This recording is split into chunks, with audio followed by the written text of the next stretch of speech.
የሻምበል ዘጋቢ ፊልም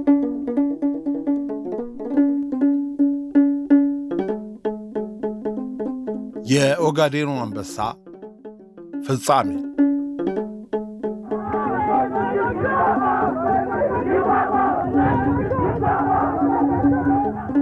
የቀዳማዊ ኃይለ ሥላሴ መንግሥት ከሥልጣን ከተወገደ ከአንድ ወር በኋላ የደርጉ ሊቀመንበር የጦር ኃይሎች ኤታማዦር ሹም የመከላከያ ሚኒስትር ሆነው የተሾሙት ሌተና ጀነራል አማን ሚካኤል አንዶም በኢትዮጵያ እውነተኛ ለውጥ ለማምጣት ከተለያዩ ወገኖች ጋር ምክርና አመራር መስጠት ጀምረው ነበር።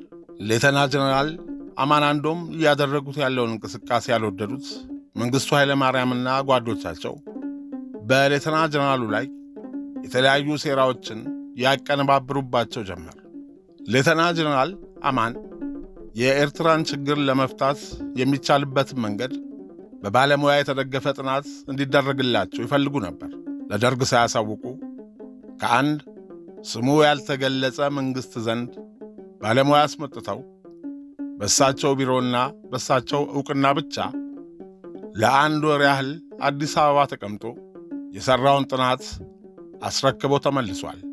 ሌተና ጀነራል አማን ያስጠኑት በጦር ኃይሎች በፖሊስ ሰራዊትና በብሔራዊ ጦር አስተባባሪነት የተመሠረተውን ጊዜያዊ ወታደራዊ አስተዳደር ደርግ ለመበተንና የሽግግር መንግሥት ለማቋቋም እንደሆነ ደርሰንበታል እያሉ እነ ሻምበል ፍቅረ ሥላሴ ወግደረስ ጀነራሉ ሳይቀድሟቸው በፊት የደርግ አባላት ቀድመው እርምጃ እንዲወስዱባቸው መወትወት ያዙ። በወቅቱ በጀነራሉና በደርግ ውስጥ ከነበሩ ሌሎች ከፍተኛ መኮንኖች ጋር የነበረው የሐሳብ ልዩነቶችና አለመግባባቶች እየጨመረ መምጣቱን በኢትዮጵያ የአሜሪካ ኤምባሲ የፖለቲካ አማካሪ ለነበሩት አምባሳደር አሃዱ ሳቡሬ ጀነራል አማን አውግታዋቸው እንደነበረ ተናግረዋል። የኤርትራን ችግር በኃይል ለመፍታትና የተቃዋሚዎች ሐሳብን ለመጨፍለቅ የሚወሰዱ እርምጃዎችን ጄኔራሉ ይቃወሙ ነበር። ግጭቱን በሰላማዊ መንገድ ለመፍታት ከሱዳኑ ጃዕፈር መሐመድ ኑሜሪ ጋር ተነጋግሬያለሁ። ኑሜሪ የሚቻለውን ሁሉ እንደሚያደርግ ቃል ገብቶልኛል። ሰላማዊ መፍትሄዎችን መፈለግ አለብን። ወጣት መኮንኖቹ የኤርትራ ጦርነት የረዘመው የአፄ ኃይለ ሥላሴ መንግሥት እየደከመ በመምጣቱ እንደሆነ አድርገው ያስቡ ነበር በማለት ነግረው ነበር ብለዋል። እንደተገመተው ሌተና ጀነራል አማን በሥልጣን ላይ ከ2 ወራት የዘለለ ቆይታ አላደረጉ። ከህዳር 10 ቀን 1967 ዓ.ም ጀምሮ ከልዩ ልዩ መንግሥታዊ ሥራዎችና ተግባራት ራሳቸውን አገለሉ። ይህ ደግሞ በሌሎቹ የደርግ አባላት ዘንድ ጀነራሉ አድማ እየመቱ እንደሆነና የመፈንቅለ መንግሥት ሊያደርጉ አስበዋል የሚል አቋም እንዲይዙ አደረጋቸው። የደርግ ከፍተኛ አመራር አባላት በተለያየ ጊዜ ባደረጓቸው ውዝግብ የተሞሉ ስብሰባዎች ላይ ሌተና ጀነራል አማን ከደርግ አባላት ጋር በተለይም ከሌተና ኮሎኔል መንግሥቱ ኃይለ ማርያም ጋር ከፍተኛ አለመግባባት ውስጥ ገቡ። የደርግ አባላቱ ጀነራሉ የደርግ ሊቀመንበር ሳይሆን የክብር ሊቀመንበር ነው መባል ያለባቸው፣ ደርግን እንደሚመሩት ሆነው የሚናገሩትን ያቆሙ፣ የሥልጣን ሽም ያድሮባቸዋል በማለት ወቀሳና ክስ ያቀርቡባቸዋል። እሳቸው ደግሞ በበኩላቸው ደርጉ አምኖ ነው የመረጠኝ፣ አሁን ከተጠቀመብኝ በኋላ ለደርጉ ሊቀመንበር መሆኔ ቅሬታ ካሳደረ ከሥልጣን እለቃለሁ። ሊቀመንበር በሆንም እኮ የሚኖረኝ አንድ ድምፅ ብቻ ነው። ስለዚህ የደርጉ አቋምና የእኔ ሥልጣን መወሰን አለበት። የእኔን አመራርና የሥራ ድርሻ በግልጽ መወሰን አለባችሁ። በእኔ ላይ እምነት ከሌላችሁና ሥራውን ሁሉ እንቆጣጠራለን ካላችሁ እኔ የፎቶግራፍ ጀነራል መሆኔ ነው። በዚህ አይነት ደግሞ አብረን መጓዝ አንችልም በማለት አሻፈረኛሉ። ጀነራሉ በተለይ የኤርትራን ጉዳይ በተመለከተ ችግሩ በሰላም ይፈታ፣ የሰላሙ ጥረት ይቀጥል፣ እስከዚያ ሰላም አስከባሪ ኃይል የሚሆን አንድ ብርጌድ ከ3ኛ ክፍለ ጦርና ከክብር ዘበኛ እንልካለን ብዬ ትእዛዝ ሰጥቻለሁ። ከፍተኛ ትዕግስት ቢጠይቅም ወደ ጦርነት ከመሄዳችን በፊት በሰላማዊ መንገድ ደጋግሞ መሞከር ይበጃል። ደም ከፈሰሰ መቆሚያ አይኖረውም አሉ። ሌተናንት ኮሎኔል መንግስቱ ከ3ኛ ክፍለ ጦር ብቻ ሰራዊት መላኩን በመቃወም ወደ ኤርትራ የሚላከው የሰላም አስከባሪ ኃይል ከአጠቃላይ ሰራዊቱ የተውጣጣ ይሁን በሚለው ሐሳብ ተስማማ። በዚህ የተነሳም ሌተናንት ጀነራል አማን ሐሳቤን አልተቀበሉም፣ በእኔም ላይ እምነት የላቸውም በማለት ራሳቸውን አራቁ። አምበል ዘጋቢ ፊልም። ጀነራሉ ከህዳር 6 ቀን ጀምሮ ከሥራቸው ቀርተው ቤታቸው በመቀመጥ ተቃውሟቸውን አሳዩ። በዚህ ጊዜ ከፍተኛዎቹ የደርግ አመራሮች ተመካከሩና ተባብረው ለመስራት ያላቸውን ፈቃደኝነት ወይም ደግሞ እምቢተኝነት እንዲያሳውቋቸው ጀነራል ግዛው በላይነህን ወደ ጀነራል አማን ላኩ። ጀነራል ግዛው በላይነህ ጀነራሉ ከዚህ በኋላ አብረዋቸው ለመስራት ፈቃደኛ ለመሆናቸውን አሳወቀ። ከዚህ በኋላ ከፍተኛዎቹ የደርግ አመራሮች ባሳለፉት ውሳኔ ከሰሜንና ከምስራቅ ጦር እንዲሁም ከፖሊስ ሰራዊት 4 የደርግ ንዑስ አባላትን በመጥራት ሌተና ጀነራል አማን ባሉበት ቦታ ይጠበቁ የሚል ትዕዛዝ ለሌተና ኮሎኔል ዳንኤል ተሰጠ። በጦር ኃይሎች ውስጥ ምንም አይነት የማዘዝ ሥልጣን እንዳይኖራቸውም በጎን ለጀነራል ግዛው ትዕዛዝ ተሰጠ።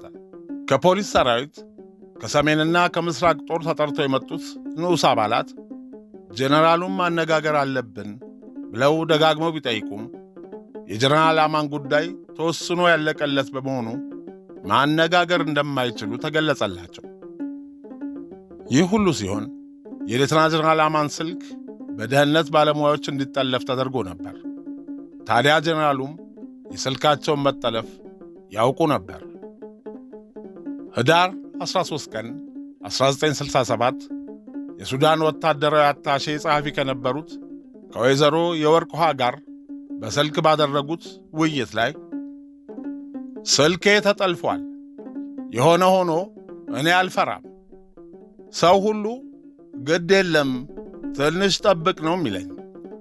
ዛሬ ግን የቁርጥ ቀን ነው። ምናልባት ነገ ከእናንተ ጋር ነኝ ወይም አይደለሁም። ቢሆንም ማንንም አልፈራም። በመጀመሪያ ደረጃ ሻለቃ መንግስቱ መቀጣት አለበት፣ ከስልጣኑ መውረድ አለበት። ምክንያቱም እሱ ከስልጣኑ በላይ ይጠቀማል ብለው ነበር። የስልክ ውይይቱ ተጠልፎ እነ መንግስቱ ጆሮ ደረሰ። ይህ አባባላቸውም በመንግስቱ ኃይለ ማርያም ዘንድ ጥርስ አስነቀሰባቸው። ጀነራሉ እኔን የመረጠኝ ጦሩ በመሆኑ ይህንኑ ለጦሩ አሳውቄ መነሳት አለብኝ የሚል አቋም ነበራቸው። ይሁን እንጂ መቀደማቸው አልገባቸውም ነበር። የስልክ መስመራቸው ተጠልፎ እንኳን የሚናገሩት የሚተነፍሱት ሁሉ በባላንጣዎቻቸው መደመጡ ብቻ ሳይሆን እሳቸው ባያውቁትም የተማመኑበት ጦር በእሳቸው እንዳይታዘዝ ታግዷል። አሁን ጄኔራሉ ብቻቸውን ናቸው። ከመሞታቸው አንድ ቀን ቀደም ብሎ ያወሩት ነው የተባለና ከጀነራል ግዛው በላይነህ ጋር ሲነጋገሩ የተጠለፈ የስልክ ንግግርም ደርጉ ዘንድ ደረሰ። በዚህ የስልክ ምልልሳቸው ላይ ጀነራል አማን ጦር እንዲንቀሳቀስ ያዘዙበት ሁኔታ እንዳለ ያሳያል። ጌታዬ፣ እኔ ትእዛዝ ደርሶኛል። ይሄ ነገር እኮ አስቸገረኝ ጌታዬ። ምንድን ያስቸገረህ? ንገረኝ እንጂ ምን ይላል? መቼም እኔ የደረሰኝ ትእዛዝ ነው። ማንኛውም አይነት የጦር ንቅናቄ እንዳይታዘዝ ነው የተባለው ጌታዬ። እኔ እኮ በጣም ተቸገርኩኝ። ምነው ጌታዬ፣ የነገርኩህን ነገር ሁሉ ምንድን ነው የነገርከኝ? አይ እንዲያው ሄደው ቢነጋገሩ ከእነሱ ጋር። አሁን ጌታዬ፣ እንዴት አድርጌ ነው የምነጋገረው? ግዛው፣ ምን ነው አንተ ደህና ሰው አልነበርክም እንዴ? ጌታዬ፣ እኔስ ደህና ሰው ነኝ። በእነዚህ መቀመጫቸውን ባልጠረጉ ልጆች ነው እኔ የምዋረደው። አይ እንደው መግባባት ላይ ትደርሳላችሁ ለማለት ነው ጌታዬ። ከማን? ከሻለቆች ጋር? ጌታዬ፣ እንደው ይሄ እንቅስቃሴ በእርሶ በኩል ባይመጣ ነው እምለው። ምን አለ ሁሉን ስንቀው ቢተውት ጌታዬ። ያው መንግስቱ አብረን እዚህ እንደደረስን ወደፊትም አብረን እንቀጥል በላቸው ያለኝን መልእክት ነግሬዎታለሁ ጌታዬ። እኔ ቦታ መልቀቄን ጦሩ ማወቅ የለበትም። ለምንድነው ዝም የምትለው? እንደ ራስህ አመዛዝ ነው እንጂ። ክቡራን ጓዶቼ፣ ይህንም ማደርገው ለራሴ ብቻ አይደለም፣ በጦሩ ውስጥ ላሉ ከፍተኛ መኮንኖችም ጭምር ነው።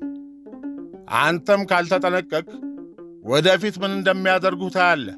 ህዳር 12 ቀን 1967 ዓ.ም 93ቱ የደርግ አባላትና ከእነሱ ውስጥ በቀዳማዊ ኃይለ ሥላሴ ሚኒስትሮችና ጀነራሎች ላይ ምርመራ ሲያደርግ የነበረው ኮሚሽን የውሳኔ ሐሳብ ለማሳለፍ ስብሰባ ተቀምጠው ነበር። አምበል ዘጋቢ ፊልም።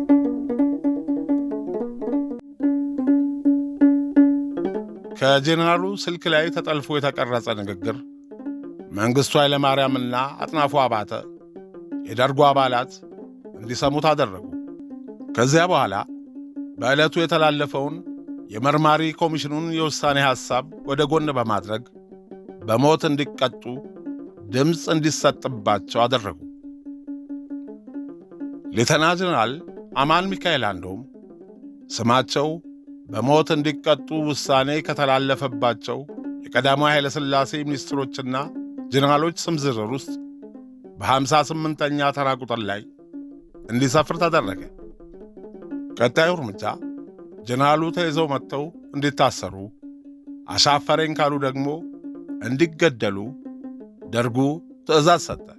ይህን እንዲያስፈጽም ሌተና ኮሎኔል ዳንኤል አስፋው ከፈጥኖ ደራሽ ፖሊስና ከደርጉ የተውጣጣ አንድ ጓድ ይዞ ወደ ጀነራሉ መኖሪያ አመራ። ለመሆኑ እኚህ በደርግ ውስጥ ከነበሩት ከፍተኛ አመራሮች አንዱ የነበሩትና ይህን አይነቱን ሴራ የተወጠነባቸው ሌተና ጀነራል አማን ሚካኤል አንዶም ማን ናቸው? አማን ሚካኤል አንዶም የተወለዱት በወቅቱ የኢጣሊያ ቅኝ ግዛት በነበረችው ኤርትራ ከአስመራ አቅራቢያ በምትገኝ ሳጸጋ ከተባለች መንደር ውስጥ ነው። በሰፊ ቤተሰብ ውስጥ የተወለዱት አማን 4 ወንድሞችና 3 እህቶች አሏቸው። መላ ቤተሰቡ አፍቃሪ ኢትዮጵያና የጸረ ቅኝ አገዛዝ አመለካከት አራማጅ የሆኑ የሉተራን እምነት ተከታዮች ነበሩ። ታዳጊ እያሉ ከነመላ ቤተሰባቸው ወደ ሱዳን ያቀኑት አማን የልጅነት ጊዜያቸውን ያሳለፉት በሱዳን ነው። የአንደኛና ሁለተኛ ደረጃ ትምህርታቸውን በካርቱም የተከታተሉ ሲሆን እዚያው ካርቱም በሚገኘው ኮምቦኒ ኮሌጅ በመግባት የከፍተኛ ትምህርታቸውን ተምረው አጠናቀዋል። ወቅቱ ፋሽስት ኢጣሊያ ኢትዮጵያን በኃይል በመውረር ለ4 ዓመታት ይዞ ቅኝ ግዛቱ ለማድረግ እየተፍጨረጨረ የነበረበት ጊዜ ነው።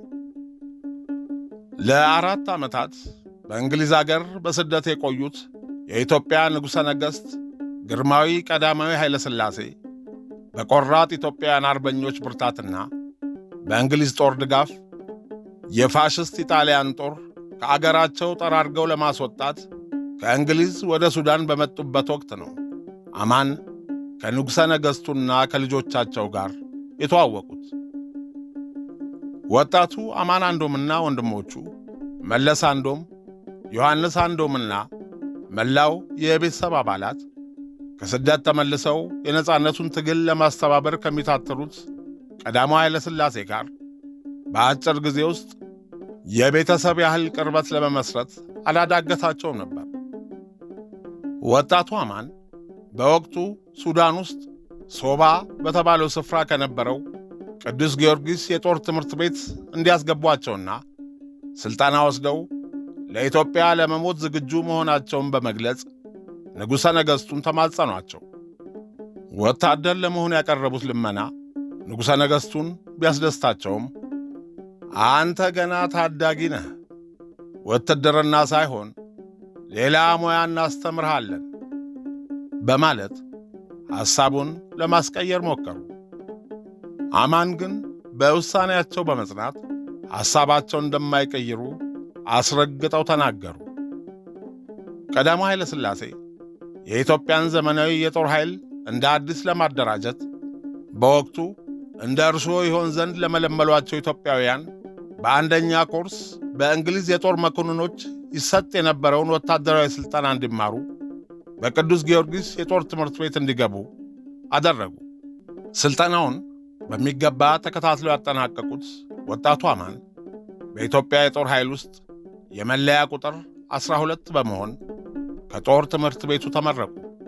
በወርሃ ታኅሳስ 1933 ዓ.ም ከኢትዮጵያውያን አርበኞች ጋር በመቀናጀት በእንግሊዝ ጦር ኃይል ጀነራል ዊንጌት የተመራው ጦር በጎጃም በኩል ባካሄደው የነጻነት ዘመቻ የኢጣሊያን ጦር ከኢትዮጵያ ጠራርጎ በማስወጣት በድል አድራጊነት ባጠናቀቀው ጦር ውስጥ በጦርነቱ በመካፈል ምስጉን የጦር መኮንን መሆናቸውን አስመሰከሩ። በነጻነት ማግስት ግርማዊ ቀዳማዊ ኃይለ ሥላሴ ዳግም መናገሻ ከተማቸው ተመልሰው የኢትዮጵያ ንጉሠ ነገሥት መንግሥት ሆነው ሥልጣናቸውን መልሰው ያዙ። የዘመናዊ ጦር ሰራዊት ግንባታን አስፈላጊነት የተረዱት ንጉሠ ነገሥት የውትድርና ዝንባሌና ፍላጎት ያላቸውን ወጣቶች ውጭ አገር በመላክ ከፍተኛ የውትድርና ሥልጠና እንዲወስዱና ተመልሰው አገራቸውን እንዲያገለግሉ ዕቅድ ነበራቸው። በዚህ መሠረት ለከፍተኛ ወታደራዊ ትምህርት ወደ እንግሊዝ አገር ከተላኩትና በኬምበርሊ ስታፍ ኮሌጅ የአዛዥነት ትምህርት የወሰዱ የመጀመሪያው ኢትዮጵያዊ መኮንን አማን ሚካኤል አንዶም ናቸው። አምበል ዘጋቢ ፊልም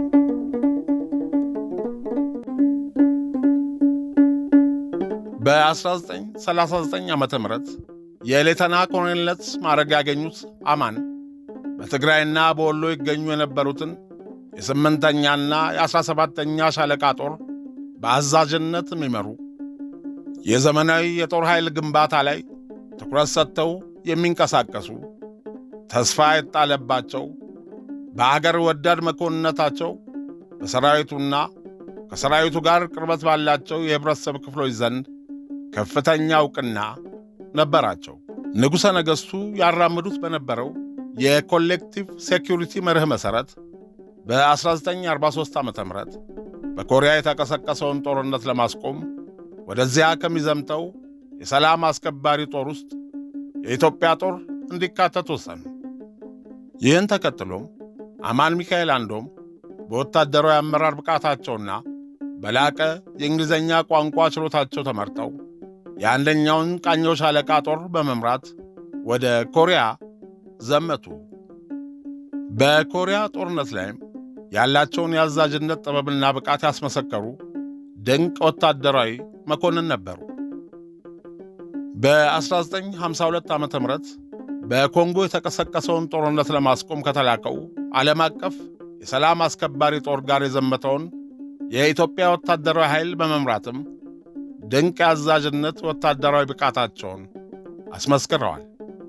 ከታኅሳስ 1953 ዓ.ም ጀምሮ የ3ኛ ክፍለ ጦር አዛዥ ሆነው የተሾሙት አማን አንዶም ከበታች መኮንኖቹም ሆነ ከተራ ወታደር ጋር የነበራቸው ግንኙነት አባታዊ ቅርበት እንደነበረውና ከፍተኛ የአዛዥነት ብቃት ያላቸው መሆኑን ከከፍተኛ መኮንኖች እስከ ተራ ወታደር ድረስ በእርሳቸው አዛዥነት ስር የነበሩ ሁሉ የመሰከሩላቸው ስመጥር የጦር መኮንን ናቸው። በ1962 ዓ.ም የሜጀር ጀነራልነት ማዕረግን ተሾሙ። በ1964 ዓ.ም የኢትዮጵያና ሶማሊያ የድንበር ጦርነት ወቅት በኦጋዴን ከሶማሊያ ጦር ጋር በተካሄዱ ከፍተኛ ውጊያዎች ላይ ባሳዩአቸው የአዛዥነት ጥበብ፣ ልዩ ወታደራዊ ጀብድና ብቃት አማን የበረሃው አንበሳ፣ አሸዋ ልብሱ፣ ከወዳት ራሱ እንኳን ለጠላት አይሳሳም ለነብሱ እየተባሉ ለመንቆላበስ የበቁ ታላቅና ምርጥ ወታደራዊ አዛዥ ናቸው። በግንቦት ወር 1964 ዓ.ም በአሜሪካ የኢትዮጵያ ኤምባሲ በወታደራዊ አታሼነት ተመድበው እስከ ሐምሌ 1965 ዓ.ም ድረስ አገልግለዋል። በዚህ ወቅት አማናንዶም ከሃዋርድ ዩኒቨርሲቲ የሕዝብ አስተዳደርና የሥነ መንግሥት ትምህርት ተከታትለው የመጀመሪያ ዲግሪ አግኝተዋል። በ1950 ዓ.ም ከመብራህት ሀጎስ ጋር ትዳር የመሠረቱት ጀነራል አማን የአንድ ወንድና የሦስት ሴቶች ልጆች አባት ናቸው። የወንዱ ልጃቸው ስም ሚካኤል የሚባል ሲሆን የሦስቱ ሴቶች ልጆቻቸው ስም ደግሞ ኢትዮጵያ፣ ሐናና ማርታ ይባላል። ጀነራል አማን ሚካኤል አንዶም በተገደሉበት ህዳር 13 ቀን 1967 ዓ.ም የገዳይ ቡድኑ አዛዥ የነበረው ሌተና ኮሎኔል ዳንኤል አስፋው ሪፖርት እንዲህ ይላል። ጀነራሉ ተይዘው መጥተው እንዲታሰሩ አሻፈረኝ ብለው ካስቸገሩ ደግሞ እንዲገደሉ ደርጉ ትእዛዝ ሰጠኝ። እኔም የመድፈኛ አዛዡን ሻለቃ ኃይሉ ፋንታዬን፣ የወታደር ፖሊስ አዛዡን ሻምበል ስሜንና አጅቦ የሚያመጣ ቃኝ ጦር ይዤ በወታደራዊ የሰዓት አቆጣጠር በግምት በ1950 ሰዓት ወደ ጄኔራሉ ቤት ሄድኩ። በመጀመሪያ የቤቱን የመጥሪያ ደውል ደወልኩና ከቦታው ዞር አልኩ። ምንም መልስ የለም። ከዚያም በከፍተኛ ድምፅ ጀነራል አማን ደርግ ጽሕፈት ቤት ይፈለጋሉ አልኩ። ምንም መልስ ባለማግኘቴ ይህንኑ 3 ጊዜ ደጋገምኩ። ሰውየው መልስ ስለከለከሉ ጀነራል አማን እጆን በሰላም ይስጡ፣ እጆን በሰላም የማይሰጡ ከሆነ ይገደላሉ ብዬ ተናገሩ። አሁንም መልስ በመጥፋቱ ክቡር ጄኔራል 5 ደቂቃ አለው፣ በ5 ደቂቃ ውስጥ ባይወጡ ይተኮስቦታል አልኩ። ከዚያም ደቂቃውን ከፍ ባለ ድምፅ መቁጠር ጀመርኩ። 4 ደቂቃ አልኩ። ቀጥሎም 3 ደቂቃ ስል ወደ ሳሎን መጡና ማን ነው የፈለገኝ አሉ። እኔም መልሼ ደርጉ አልኳቸው። ለምን አሉ። ለሥራ ነው ስላቸው አንድ በግልጽ ያልሰማሁትን ነገር ተናገሩ። ከዚያ ቀጥሎ ምንም ድምፅ ስላላሰሙ እንደገና 3 ደቂቃ አለው አልኩና ወደ ታች መቁጠር ጀመርኩ። 10 ሰከንድ፣ ከዚያም 0 ሆነ። ፓንሃርድ መትረየስ የያዘውን ወታደር ተኩስ በማለት በሩን እንዲሰብር አዘዝኩ። መትረየሱ ተሰናከለና ለ2 ደቂቃዎች ያህል ዘገየ። ቆይቶም ወደ በሩ መብራት እያበራ መተኮስ ጀመረ። ዋናው በር ተሰበረና ወለል ብሎ ተከፈተ። አሁንም እጆን ይስጡ በማለት ከፍ ባለ ድምፅ ተናገርኩ። ምንም መልስ ስላጣው የፓንሃርድ መትረየስና የሞርታር ተኩስ ቀጠለ። በስተምዕራብ በኩል የሚገኙት መስኮቶች ሙሉ በሙሉ ተመተው ረገፉ። አምበል ዘጋቢ ፊልም። በመቀጠል 5ቱን የፈጥኖ ደራሽ ወታደሮች ይዤ ወደ በሩ ተጠጋሁና ጨበጣ ግቡ ስላዘዝኳቸው፣ እነሱ ግን ከውጭ ብቻ ቆመው ይተኩሱ ጀመር። በዚህ ጊዜ ሰውየው ከወደ መኝታ ቤት አካባቢ በኮሪደሩ እያሳለፉ አውቶማቲክ ተኩስ ከፈቱብን። ወታደሮቹ በተኩሱ መሃል አልፈው ወደ ውስጥ ለመዝለቅ አልሞከሩም። ጄኔራሉ እየተኮሱ መሳደብና መፎከር ጀመሩ። እኔ አማን ነኝ፣ አንበሳው አማን ነኝ፣ አታውቁኝም እያሉ ማስፈራራት ቀጠሉ። መትረየስ እንዲመጣ አዘዝኩ። ጂፕ መኪና ላይ ተጠምዶ የነበረው ኤ4 መትረየስ ተፈቶ መጣ። ያመጣውን ወታደር እንዲተኩስ አዘዝኩት። መትረየስ ተኩሼ አላውቅም አለኝ። ተቀበልኩትና እንዴት እንደሚተኮስ አሳይቼ ሰጠሁት። ከእኔ ተቀብሎ ምላጩን ሳበና መጨርገት ጀመረ። ይህን ጊዜ አፈሙዙ ወደ እኔ ዞረ። ለማምለጥ ስሞክር ከመትረየሱ በሚወጣው ጥይት የቀኝ እጄ ትንሿ ጣት በጣም ትንሽ በሆነ ጨረፍታ ተጫረች። ወታደሩ መትረየሱን ትቶ ከኪሱ ባንዴጅ አውጥቶ አሰረልኝ። እኔም መትረየሱን ተቀበልኩና በበሩና በመስኮቱ እየዞርኩ ስተኩስ ቆየሁ። በመሃሉ ሻምበል ስም የመጣና ወደ ጎፋ ሰፈር ተኩስ ይሰማል፣ በጣም ከፍተኛ ተኩስ ነው የሚሰማው አለኝ። ተኩሱን ነቃ ብዬ አዳመጡ። ይዤው ለመጣሁት ጦር ጎበዝ፣ ተኩስ የሚተኮሰው ለሚገደሉት እስረኞች ለ59ኙ ሚኒስትሮችና ጀነራሎች ስለሆነ ምንም አትደናገሩ፣ ግዳጃችሁን ቀጥሉ አልኩና ወደ ቤቱ ተመለስኩ። ከዚያም ጎበዝ ወደ ውስጥ እንግባ አልኩና መትረየሱን እየተኮስኩ ወደ ሳሎን ገባሁ። የሳሎኑ መብራት እየበራ ነው። ጄኔራሉ ያሉበት ክፍልና ኮሪደሩ ግን ጨለማ ስለሆነ የት እንዳሉ አይታወቅም። መብራቱን እንዳላጠፋው የባሰ ችግር ይፈጠራል። 10 አለቃ አየለ ሀብተ ማርያም የመትረየሱን ጥይት ይዞልኝ አብሮኝ ገባ። ቀጥሎም ከ10 አለቃ አየለ ጋር በገበታ ቤቱና ሳሎን መሃል ሆነን መተኮስ ጀመር። ተራ ወታደር በቀለ በጥይት ተመታ። ጄኔራሉ እያከታተሉ አውቶማቲክ ይተኩሱብን ነበር። ወታደር ጉዲሳ ገመዳ ወደ ቤቱ ውስጥ ገብቶ እንደገና ሊወጣ ሲሞክር በጥይት ተመታ። ጄኔራሉ የተኩስ መልስ ወደሚሰጡበት ክፍል መትረየሱን ስተኩስ ተሰናከለ። ያንን መትረየስ ስቼ በኡዚ መተኮስ ጀመርኩ።